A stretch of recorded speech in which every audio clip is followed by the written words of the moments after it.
Wein- und Trinkgedicht. Du benötigst nicht viel, um glücklich zu sein. Träume nicht dein Leben, trinke deinen Wein. Mit Wein beginnt kein Krieg und keine Revolution. Ein Riesling kann nicht die Welt retten, den Tag aber schon. Trinkt man ein Wein, so denkt manch Frau, manch Mann, schade, dass man diesen Wein nicht streicheln kann. Egal aber was ist und sei, bist du beim Weine, so bleibe dabei. Die Frau schimpft um 10, genau wie um 2. Immer wenn du denkst, es geht nicht mehr, kommt von irgendwo ein Riesling her. Und denkst du auch, du versagst, verliere nie deinen Glauben. Glaube an Veränderung, weil auch Wein wird gemacht aus Trauben. Sei unbesorgt, denn wer glaubt an Gott und Ewigkeit, der trinkt auch mal eine Kleinigkeit. Und bist du von Ungemach umgeben und umhüllt, einen Vorsprung hat stets der sein Weinglas schon füllt, während andere noch palavern und reden. So trinke als Erster, so schön ist das Leben. Vergiss das Trinken nicht, auch nicht in ganz harten Zeiten.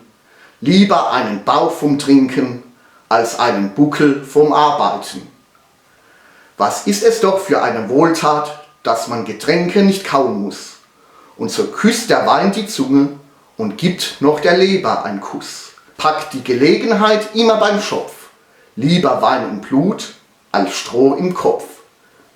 Weißwein oder Rotwein, schwer sind manchmal Wahlen. Lieber aber einen Wein zu viel trinken, als ein Wein zu viel zahlen. Wasser macht weiße, fröhlich der Wein, drum trinken wir beides, um beides zu sein. Trinken wir auf unsere Freunde, Kinder, Geschwister und Eltern und hoffen wir, dieser Wein sei nicht von schlechten Keltern. Ist ein Stern aber auch langsam am Sinken, das Leben ist zu kurz, um schlechten Wein zu trinken. Jedoch sollte uns der Tod mal ereilen, so trinken wir schnell, nur nicht zu lang verweilen. Unser letzter Wunsch und unser letzter Wille, unser Ziel ist der Himmel und 2 Promille. Macht Wein auch blümerant und ist sagenumwoben. Vergiss nie, man soll den Wein nicht vor dem Kater loben. Zum Schluss eines noch steh, das Gedichtchen vom Bodensee. Ach, tun mir die Augen weh, wenn ich in meinem Glas den Boden seh. Prost!